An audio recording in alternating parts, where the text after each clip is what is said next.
el próximo domingo, el día contra el ataque cerebrovascular, en nuestra campaña educativa, nuestra jornada educativa de la clínica CardioVit. El cerebro también se infarta. Todo el mundo le duele el pecho. Inmediatamente sale corriendo con un servicio de urgencias. La gente se bloquea para hablar, ve doble, se le cae el párpado, se le cae la taza de la mano porque no puede mover el brazo, no puede caminar y se queda esperando a que esto me va a pasar, que son nervios. Eso puede ser los síntomas de un ataque cerebrovascular. Y el reloj empieza a correr, porque por cada minuto que tenemos un infarto cerebral, se nos mueren 2 millones de neuronas. Entonces, mientras más tarde llegue usted al hospital, más neuronas perdió, más incapacitado va a quedar y se puede morir. En Colombia, anualmente se presentan 45.000 casos de ataque cerebrovascular. 15.000 se mueren. O sea que 1 de cada 3 pacientes se puede morir. ¿Sabían ustedes que el cerebro se puede infartar o se puede dañar por alteración de la circulación?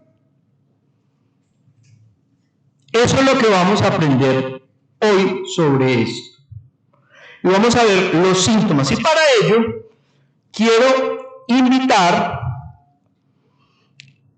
a la doctora Salazar, quien es nuestra líder hospitalaria del programa de ataque cerebrovascular en la institución, para que haga la moderación del evento e invite a los pacientes y al personal que trabaja por la rehabilitación de estos pacientes en psiquiología, fonoaudiología, terapia física, neurología, enfermería. Bienvenidos. Doctora.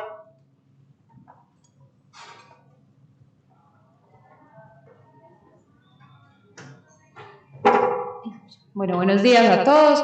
El día de hoy, pues como les comentó el doctor Celis, entonces vamos a hablar sobre el ataque cerebrovascular. Para hoy tenemos una invitada súper especial, doña Tere, que fue una paciente pues como de esta institución, que tuvo un proceso largo, que tuvo un proceso de rehabilitación muy grande con nosotros, y vamos a abordar pues como toda la experiencia de doña Teresa, entre todo el proceso de su enfermedad, lo que sintió, su entorno familiar.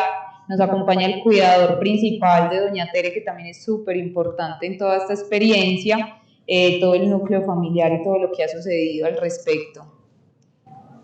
Bueno, entonces para empezar, doña Teresa, entonces vamos a empezar, entonces nos vas a ir contando qué te hizo venir acá a la institución. Mi Dios le pague por todo, que la Virgen los acompañe. Yo, cuando me dio la parálisis cerebral, estaba yo en la casa mía cuando me fue que ya no podía,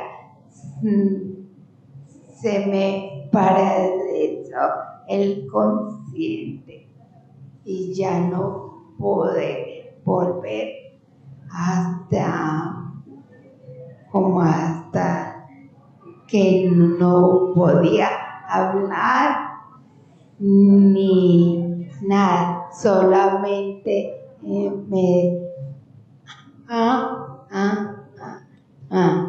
y nada, y la segunda vez también otra parálisis en las mismas partes, y ya no todavía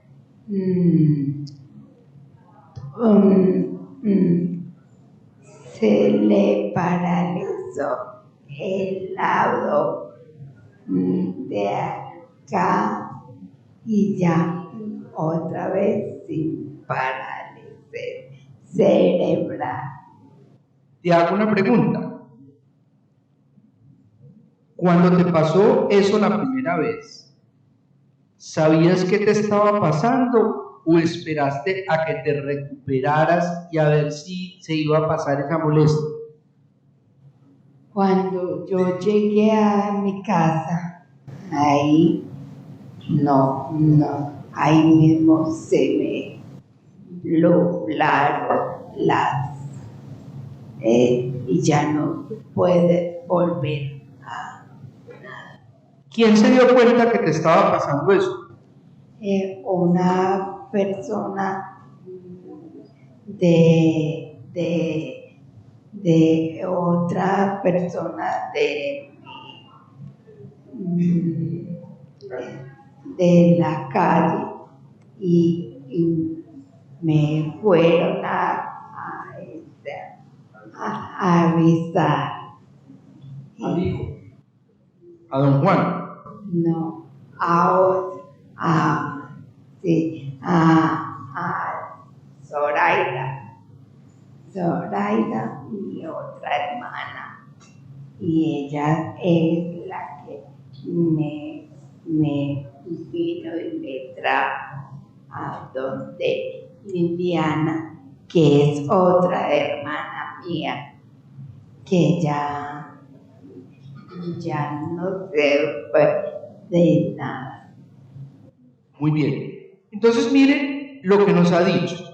¿Qué tenía? Tenía dificultad para hablar y tiene dificultad para moverse.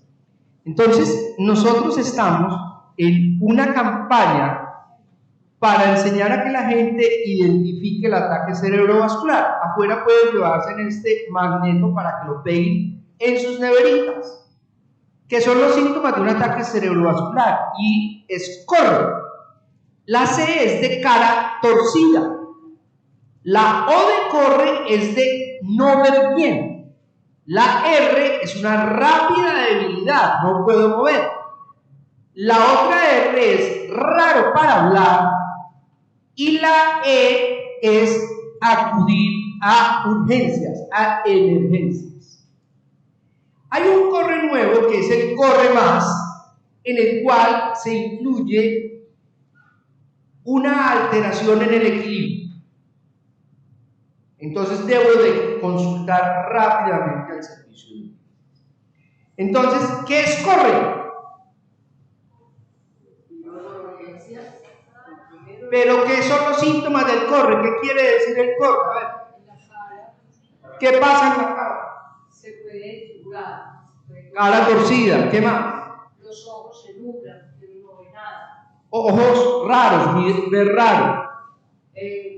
Uno no puede hablar. R, raro para hablar. Y la otra R, Para correr. rápida debilidad. ¿Y la E qué es? Emergencias. Hay que ir rápido. ¿Ustedes saben por qué hay que ir rápido?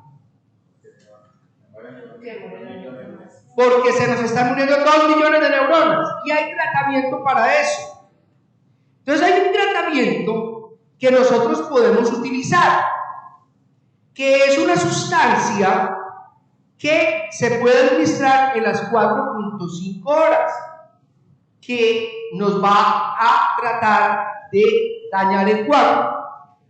Pero hasta 24 horas tenemos tiempo para intervenir cuando hay un vaso grande tapado y llevar a nuestro paciente a la sala de hemodinámica y sacarle el coágulo de allí, que es lo que se llama una trombectomía.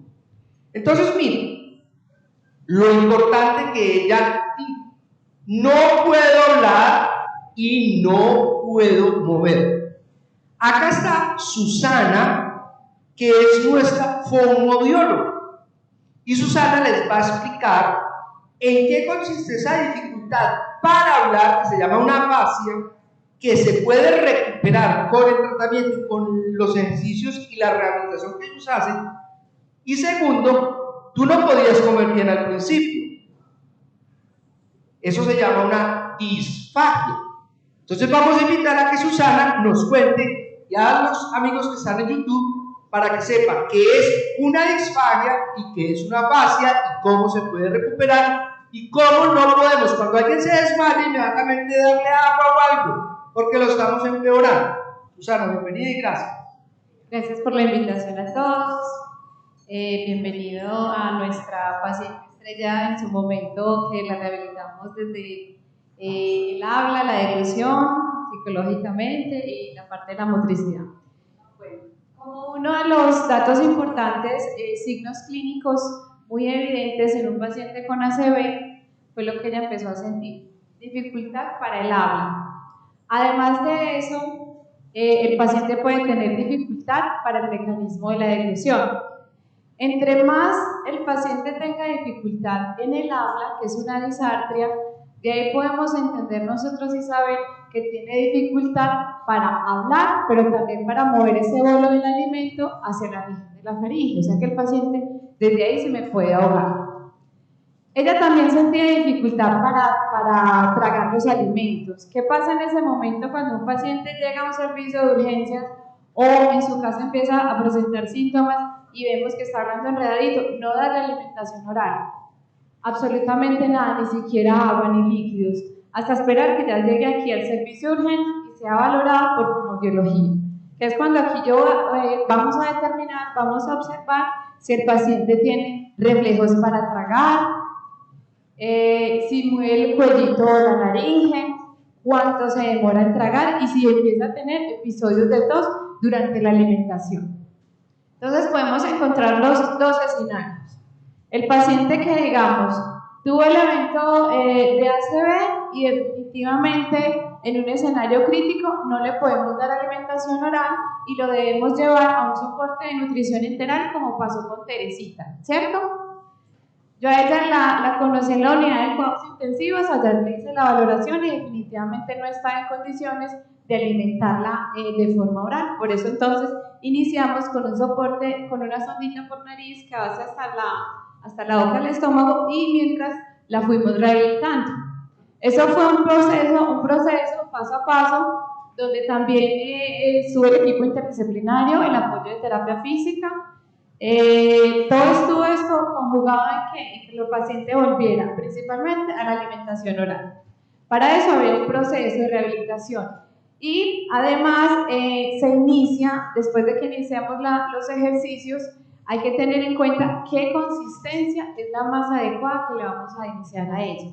En ese caso se inicia con las dietas de disfagia, según la ITSE, que es a nivel de dietas a nivel internacional para la disfagia, con nivel 3, o sea que le vamos a empezar con una consistencia moderadamente espesa o tipo compota, que con esa fue la que iniciamos y le hicimos prueba. Para esto entonces nos apoyamos de maniobras posturales y facilitadoras, que son las que apoyan y evitan que nuestro paciente se vaya a ahogar con alimento por la vía oral. Cuéntanos tu experiencia, cómo te fue cuando iniciamos la alimentación oral con la comidita. Muy de madre. ¿Fácil, difícil al comienzo? Un poquito. Yo me tuve que, pues, me hacía raro comer que yo no puedo saber cómo me hicieron tanto, pues, tanto esperar. Pero ya sí, con el tiempo, sí, con los ejercicios, sí, fue madre, porque si no. ¿Cómo te sentiste mientras tuviste la sonda? ¿Qué sentías al no poder comer, al sentir ganas de que quiero comer algo, pero definitivamente no puedo? ¿Cómo te sentías en ese momento y con la sonda? Mal, ay, no, eso sí me fue tan... Y yo no quiero comer y nada, me daban eso de por acá y con un... es que sopa y no me lo trae acá abajo. Y yo, ay no, qué pereza, yo no puedo saber qué se siente. Y yo, ay no, pero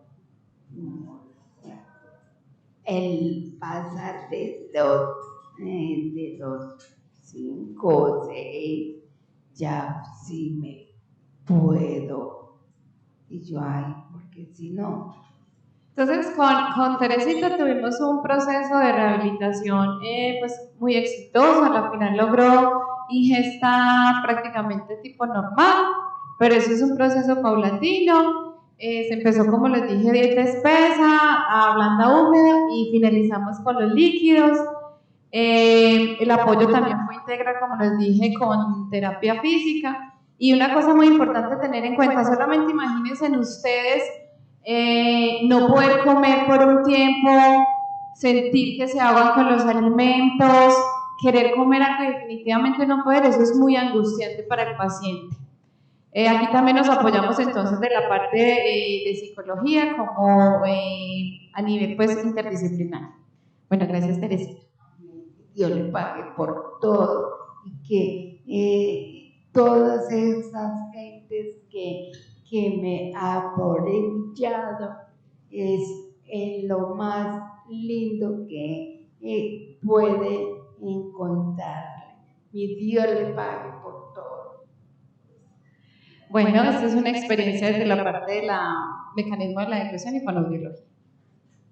Ahora Susana nos va a acompañar en un ratito porque nos va a contestar y nos va a decir cómo deben sospechar ustedes que puede haber una disfagia y que no le puedo dar comida a mi paciente y tengo que modificarle la dieta. Pero Teresita nos decía que tenía dificultad para mover. Y entonces esa dificultad para mover, levántame el brazo derecho, levántame ahora el brazo izquierdo, levanta tu piernita derecha, levanta tu piernita izquierda. Como vemos, el lado derecho de ella no se puede mover bien, está completamente paralizado. Y para eso requerimos de la intervención de fisioterapia. Y yo quiero invitar a Caterine, que es nuestra fisioterapeuta, para que les enseñe cómo rehabilitar a un paciente y cómo mejorarle. Porque esto puede ocasionar que en ocasiones nuestros pacientes le den las famosas peladuras, las llaguitas que le dan, porque no lo sabemos proteger y no le sabemos hacer el cuidado respectivo. Y esto tiene recuperación desde el inicio, con el tratamiento y con la fisioterapia. Luego de entrar aquí, a las 24 horas, Caterine ya está viendo los pacientes. Y también nos hablaba Susana ahora de que esto va a alterar nuestro estado de ánimo y el de la familia. Entonces también ahorita vamos a tener la participación de psicólogos. Buenos días. A doña Teresa la conocí en la UCI, cuando ingresó por el infarto, tuvo que ser intubada porque fue su segundo evento. Ya de base contaba con hemiplegia derecha, o sea que el lado derecho no lo podía movilizar casi por falta de fuerza, el primer evento que tuvo. Al reingresar, nuevamente le afectó el lado derecho, pero como estuvo no sé tanto tiempo acostadita, el lado izquierdo, que es el lado sano, que antes podía movilizar, perdió mucha fuerza por la habilidad de estar acostada tanto tiempo en cuidados intensivos. Fue un gran reto poderla rehabilitar, igual ya puso mucho de su parte y el compromiso de la familia fue fundamental para poder llevar a cabo su rehabilitación. Entonces, inicialmente no tenía fuerza en la cabecita, tampoco en el tronco, este lado estaba obviamente mucho más débil y ya como pueden ver, puede levantar la mano mucho más, igual que la extremidad inferior.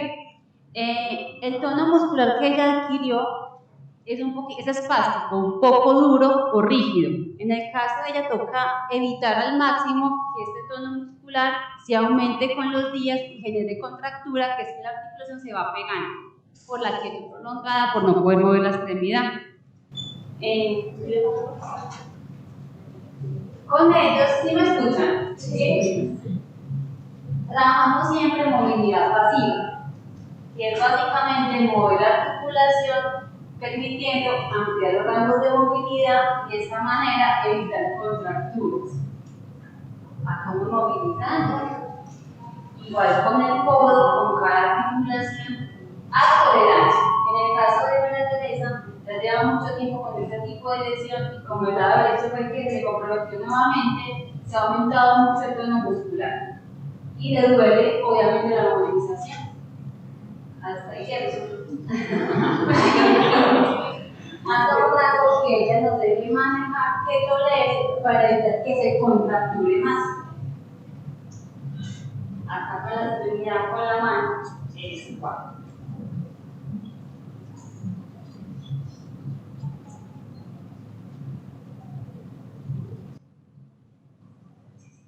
Cuando ingresan con la miparesia es que con debilidad de un lado del cuerpo, para rehabilitarlos, ¿qué hacemos? Tratamos de restringir el lado sano para que este lado, el lado afectado que tenga el paciente o la persona, comience a trabajar lentamente. Entonces, utilizamos la manito sana, le digo con la mano derecha, trate de levantarla o coger algún objeto para que poco a poco recupere el lado que está afectado de la funcionalidad. Con Tere ganamos muchísimo durante la rehabilitación, le dimos de alta caminando con bastón o con asistencia. ¿Quieren caminar? Sí, venga, vamos a caminar para acá. Ella cuenta con una órtesis, que es una botica que le da estabilidad al tobillo para poder caminar, ya que por el tipo de lesión el pie se le cayó, queda así como colgadito. Entonces, por riesgo de caída, usamos la órtesis tobillo-pie para que se pueda desplazar mucho más fácil.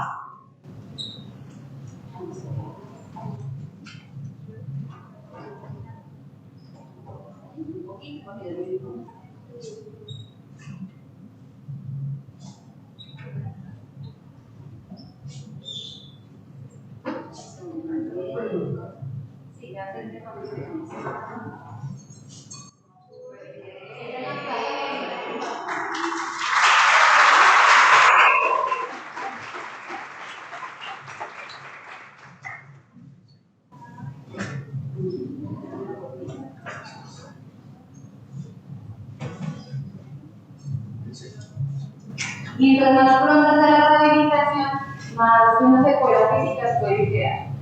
Y entonces mucho la adherencia del paciente con la rehabilitación, el compromiso de la familia.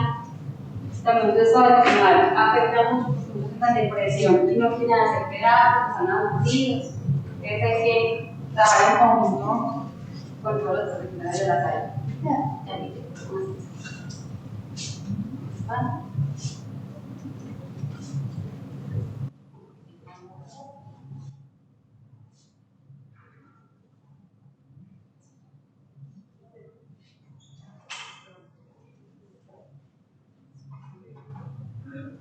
Bueno, Tere, cuente su experiencia con la rehabilitación, ¿cómo nos fue? Sí, yo le agradezco a todos como personas, como mi Dios le pague por todo, que, y cómo me fue, pues, que yo no sabía cómo es, yo quién soy, cómo es, qué me pasó, pero yo al poco ya fui recordando, pero no sé qué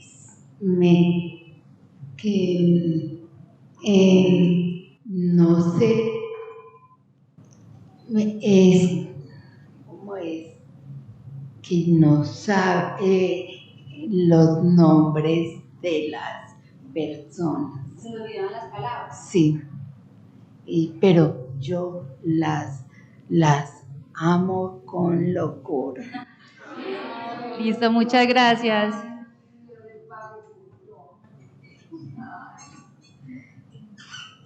Gracias, Caterina. Don Juan, ¿no es cierto? Sí. Don Juan, ¿qué sintieron ustedes cuando ella tenía esto? quítese su tapabocas para que la gente lo pueda ver, porque hay personas que se ayudan mucho cuando uno, todos leemos los labios. Muy buenos días para todos. De verdad que mil gracias por invitarnos a mi hermana y a mí pues a contarles esta bonita experiencia y a la final de pronto un poco traumática, pero de verdad que nosotros pues en todo este proceso hemos estado pues muy unidos y todas esas cosas, y primeramente agradecerle a Dios y luego a todo el equipo de la Cardioví, porque como les digo, siempre nos hemos sentido muy respaldados por todo el, primeramente profesional y segundamente que el personal que trabaja aquí, uno puede ver que es de una calidad humana impresionante, y eso nos ha fortalecido mucho a nosotros como familia, pues porque siempre hemos contado con el respaldo de ustedes. Pues el primer episodio fue muy, como le digo, como no lo presenciamos, entonces no pudimos de pronto como percibir todo el proceso, pues, pero ya después de que ella estuvo acá 2 meses y todo eso fue para nosotros muy traumático, porque primero que todos trabajábamos, entonces fue en cabeza de 2 hermanas que, bueno, las que estuvieron aquí pues acompañándola y todo eso, y nosotros veníamos los fines de semana. Pero ya en el segundo episodio sí fue muy, como le digo, como muy impresionante, porque nos tocó presenciarlo al 100%, porque fue ella entrando al baño y estábamos pues casi todos los que le acompañamos en este proceso, y como le digo, en este segundo episodio ella convulsionó, ella perdió pues toda la movilidad, ya se nos desplomó, como se dice, casi no logramos levantarla del piso, luego para montarla, para traerla acá, luego cuando llegamos acá, entonces fue algo muy, como dice uno, como uno lo presenció, lo vivió, para nosotros fue muy traumático, pero como le digo, siempre contamos primeramente con Dios y luego con el profesionalismo de acá de la Cardioví. Como le digo, nos sentimos muy acompañados por ustedes. En lo que puedo decir, no conozco mucho de la medicina, pero el trabajo que han hecho pues acá ustedes, la doctora Susana como fonodióloga, Caterine como fisioterapeuta, el doctor Celis pues en cabeza y todo eso, o sea, uno desde que entra acá, desde el vigilante, la secretaria, las enfermeras, o sea, uno aquí se siente como que entiende cómo está en su casa y todo eso. Entonces, de verdad que mil gracias a todos. Muchas gracias, don Juan. No se me vaya a sentar, porque María Camila, que es la psicóloga, va a aprovechar eso que él nos contó y les va a enseñar a ustedes cómo manejar esa situación, esa reacción y esos sentimientos que uno siente de frustración, de rabia, de pesar, de desasosiego, que es lo que hace parte del duelo. María Camila, muchas gracias. Muchas gracias, doctor. Gracias a ustedes. Bueno, yo quiero aprovecharlos a los dos porque, en primer lugar, para Teresa, haber presenciado esta situación, este ataque cerebrovascular, no debe haber sido fácil. Para ti, todo este proceso, ¿cómo lo podrías describir? ¿Cómo te sentiste? Mal.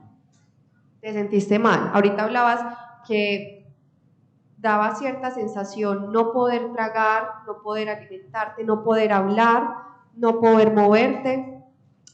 Eso que te generaba, además de sentirte mal, ¿qué más generaba en ti? Que ya no puedo seguir al trabajo como cuando yo tenía, ¿cómo es? Sí. Ok. Entonces me da desespero, me da ganas de chillar, porque ya no puedo antes seguir la vida que yo me llevaba. Entonces me daba mucha rabia. Entonces ella nombra rabia, desespero, ganas de llorar, tristeza. Es una frustración muy grande porque uno ahí se enfrenta a un duelo por el propio cuerpo, por lo que yo era antes y lo que voy a hacer de ahora en adelante. Pero no solamente se enfrenta a un duelo ella, sino también su familia, toda su red de apoyo, en en este caso Juan Carlos, ¿cómo fue para ustedes como familiares enfrentarse a que ya Teresa no iba a ser la misma? A ver, para nosotros, como les digo, fue muy traumático porque, o sea, Teresa siempre ha sido una persona muy dependiente, muy independiente. Ella le ha gustado mucho, como se dice, pues, la guachapita. Ella muy contenta, a ella le gusta, ella si usted le dice que qué le va a regalar, ella dice que un guaro. ¿Entiendes?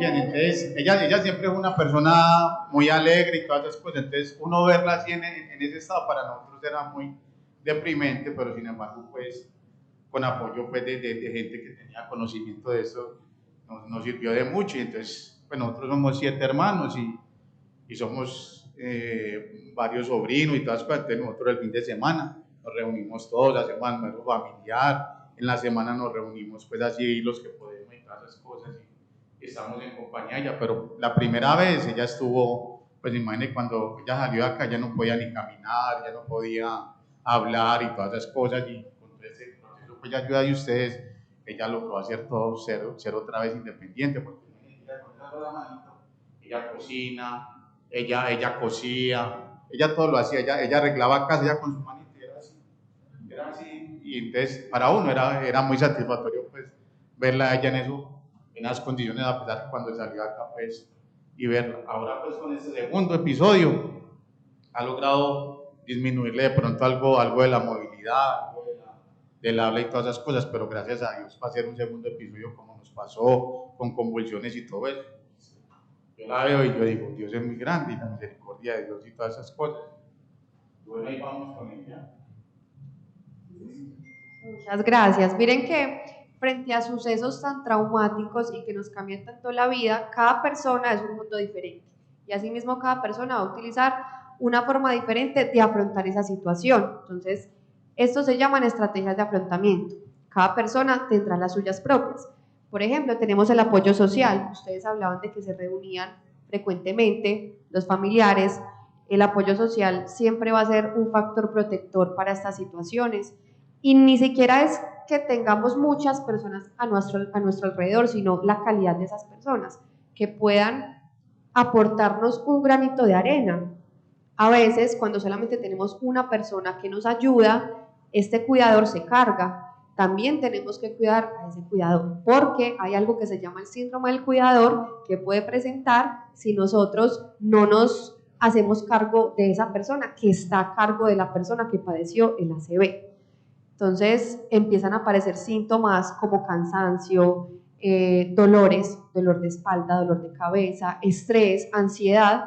Y como ya tenemos una persona que se nos enfermó en casa, no queremos un segundo miembro de la familia enfermo. Por eso hay que cuidar todo el entorno familiar.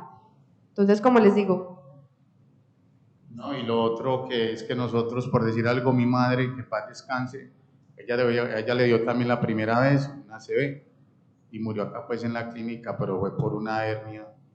Ella cuando le dio el primer episodio del ACV, ella quedó totalmente sana, ella no tuvo ninguna, ¿cómo le digo? Como ninguna molestia referente. Luego fue mi papá también, en paz descanse, que también sufrió un ACV y ahora sí ve. Entonces, nosotros como hermanos pues y como familia nos preocupamos mucho que esa descendencia o esa herencia que tenemos de ACV, y hacemos muy poquito por eso.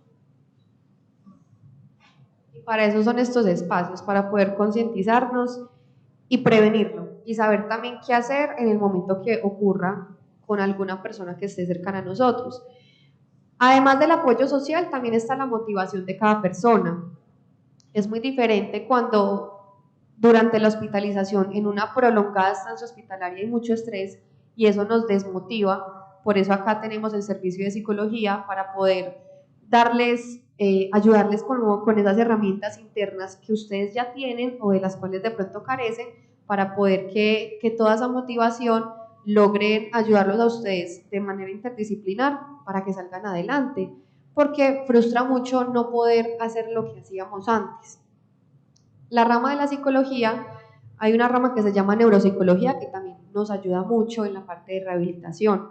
Entonces, cuando los pacientes salen del alta de la clínica y de pronto todavía falta por recuperar diferentes funciones psicológicas como por ejemplo la atención, la memoria, cuando hay una afasia, que es un trastorno del lenguaje, los remitimos a neuropsicología. Neuropsicología se encarga de hacer su evaluación y también de hacer ejercicios para la rehabilitación. Recordemos que desde ahora nosotros podemos prevenir cualquier alteración neurológica en el futuro. Por ejemplo, hacer sudokus, eso nos va a ayudar mucho para mantener nuestra mente muy activa, sopas de letras, estar también, nos hemos vuelto muy perezosos, por ejemplo, recordando números de teléfono, recordando direcciones. Antes ese era el único método. Entonces tratar de aprendernos los números de teléfono de los familiares más cercanos, y siempre poner como a ejercitar nuestra mente, nuestra memoria, nuestra atención, y eso también va a ser un factor protector para el futuro. De pronto, en este momento les surge alguna pregunta a ustedes o a los que nos están acompañando en este momento. Entonces, no siendo más, muchas gracias por estar acá. Con mucho gusto.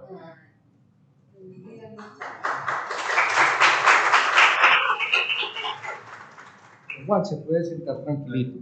Bueno, entonces, ¿cómo sé yo si alguien puede tragar o no puede tragar bien? ¿Cuáles son esos síntomas? Porque la gente se desmaya en la iglesia o va en la calle y le traen un vasito de agua. Y resulta que eso uno no lo debe de hacer. Uno tiene que tener en cuenta si el paciente es capaz de tragar o no es capaz de tragar. Entonces Susana nos va a hablar de los tips para identificar eso. Bueno, hay unos signos y síntomas que yo puedo identificar en mi paciente si le puedo dar alimentación oral o no. Entonces, tenemos, el paciente habla muy enredadito, una disartria, así como ella lo empezó a presentar. Entre más disartria o falta de movilidad de lengua tenga el paciente, que por eso está hablando enredado, ¿qué quiere decir? Que si yo le voy a dar el alimento a mi paciente, como no tiene fuerza en la lengua, va a dejar el bolo del alimento en la cavidad oral o en la boquita y desde ahí ya se nos puede ahogar. Entonces, cuando hablan muy enredadito o tienen una disartria. Otro de los signos y síntomas para una disfagia, que es el nombre clínico, cuando yo no trago, es tiene acumulación de saliva. Le quedó en la boquita lago de saliva, acumulación de saliva, incluso lo puedo observar con derrame de saliva a nivel por fuera de la boca. ¿Qué quiere decir? Que mi paciente o mi familiar ni siquiera se está tragando su propia saliva. Cuando tiene una marcada apariencia facial, ¿qué quiere decir? Perdió la fuerza en un lado de la cara y quiere decir que los músculos que son necesarios para la masticación, la trituración del bolo, han perdido fuerza. O sea que si le doy un alimento no va a ser capaz de triturarlo y va a obstruir la vía respiratoria, ¿sí? Bueno, otra que pueden identificar ustedes es el estado de conciencia, muy importante. Si tenemos un paciente, un familiar muy somnoliento, no me responde al llamado, no sigue la instrucción, muy somnoliento, no le vamos a dar alimento por la boquita porque posiblemente se nos vaya a ahogar. Otra muy importante, la falta de fuerza, que ustedes, digamos, le vayan a mover el cuellito o le digan que trague y vemos que el musculito de aquí, el laringo del cuellito, no asciende y desciende. ¿Qué quiere decir? Que ese músculo que interviene en la deglución no está funcionando. Por tanto, mi paciente o mi familiar tiene un riesgo de que la comida que yo le vaya a dar termine en los pulmones. Yo debo identificar muy bien esto para decidir si le doy comida, aunque lo más recomendable es no darle nada hasta que lo traigamos a un servicio de urgencias y posterior a las 24 horas ya es evaluado por fonoaudiología, quien determina si podemos iniciarle la alimentación con la dieta espesa o definitivamente lo llevamos a un soporte de nutrición enteral por sonda nasogástrica. Una cosa muy importante también en los pacientes, lo que ahorita hablaba el doctor, es desde la parte de la fonoaudiología, el paciente puede quedar con disfagia, que es el trastorno de la deglución, que me puedo ahogar o broncoaspirar con la comida. Y otra es la afasia, que es cuando yo me infarto el hemisferio izquierdo, en este ladito, ahí está el centro de la comunicación y del lenguaje. Por tanto, uno identifica en los pacientes que uno le va a hacer una pregunta y él puede que no me comprenda ni siquiera la instrucción, la pregunta, o puede que me la entienda, pero él no es capaz de devolverme la respuesta con palabras, que eso fue una de las cositas que le pasó a nuestra paciente. Ella entendía todo lo que nosotros le decíamos, lo que le preguntábamos, pero no era capaz de respondernos verbalmente lo que en su mente ella comprendía. Y para ellos esto es muy frustrante porque creen que emitieron bien su lenguaje, su frase, pero a la final no es comprendida y les genera mucha angustia y mucho estrés. ¿Cierto que sí? Sí. Ay, pues madre.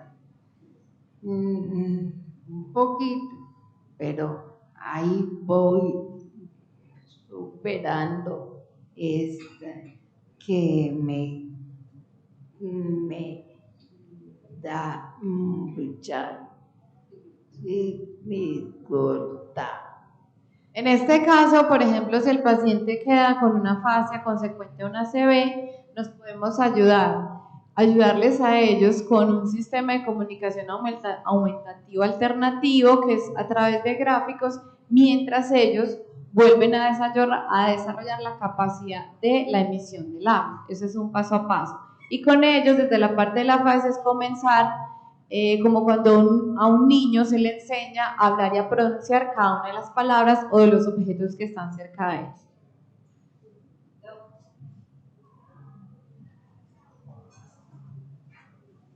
Entonces, aquí estamos pasando todos videitos de esto que hemos hecho acá, estamos poniendo en las redes sociales. Ya salió usted en la red X, en lo que llamaba antes Twitter.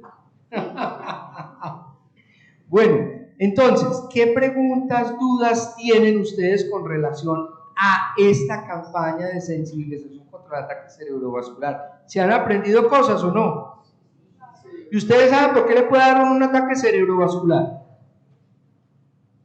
Hay unos factores de riesgo que me hacen a mí tener un ataque cerebrovascular.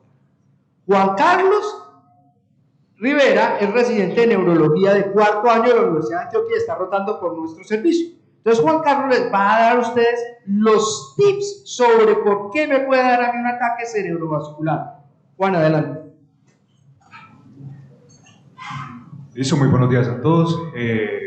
Como cuenta el doctor, soy residente de 4º año de la Universidad de Antioquia, programa de neurología. Cuando hablamos de factores de riesgo para un ataque cerebrovascular, realmente hablamos de factores de riesgo para cualquier enfermedad cardiovascular. Son factores de riesgo que se comparten y que realmente los hemos escuchado, que no es algo, digamos, raro. Uno de ellos, lo más típico, es el control de la presión arterial. Pacientes que tienen hipertensión, que es mal controlado, que no son juicios con medicamentos, tienen mayor riesgo de infartos cerebrales. Otros son los pacientes diabéticos, también tenemos el consumo de tabaco, el alcoholismo y la obesidad como los factores, digamos, en conjunto o comunes que podemos encontrar con cualquier enfermedad cardiovascular. Ya hay otros factores de riesgo y otros tipos de enfermedades, otros tipos de condiciones que hacen que cada uno se predisponga a estas enfermedades genéticas. Pero digamos que a grandes rasgos estas condiciones que les acabo de decir son las mismas condiciones que nos pueden facilitar un infarto del corazón, aparte de un infarto del cerebro. De ahí que uno hace tanto énfasis, a veces llega un punto donde uno ya ni que le para bolas a eso, en hacer ejercicio, en cambios en el estilo de vida, en cambios en la dieta, en la adherencia o el juicio con los medicamentos, con el fin de evitar esto. Es que yo creo que al final el mejor tratamiento para un ataque cerebrovascular es la prevención. Si evitamos que estas enfermedades estén descompensadas, vamos a evitar que aparezcan en gran medida estos eventos. Entonces, son los grandes factores de riesgo que podemos evitar. Gracias, doctor Juan. Entonces recordemos, los que son hipertensos, pilas allá con los medicamentos, ¿no es cierto? Con la dieta baja en sal. Los diabéticos, el tabaquismo, las drogas. Pero las drogas, ¿cuáles? La cocaína, la marihuana, el éxtasis, eso no es beneficioso, eso es dañino, eso es un cuento que le quieren meter a la gente que pasar sabrosito. Pase sabrosito para que después lo traigan aquí o de pronto quede con unas secuelas bien malucas. El licor, hay que tener cuidado, ¿no es cierto? Entonces, ya nos contaban las incidencias, pero tampoco era que abusaras. No eras como esos de ahí, pero hay que tener en cuenta que es que un traguito para las mujeres, 2 para los hombres, no más. Listo, hay que tener cuidado ahí. Es que la gente cree que es una botellita y 2 botellitas, y no es así. Entonces ahora la doctora Andrea Salazar nos va a compartir esta información. Bueno, buenas tardes otra vez.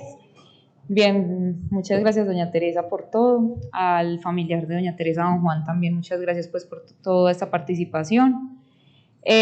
Ahora vamos a hablar de cómo estamos frente a institución, como frente a todo el tema de ACB. Entonces sacamos un grupo poblacional, esto lo hicimos con nuestro centro de investigación, con María Isabel, que es la líder pues como en el proceso, y junto al doctor Celis.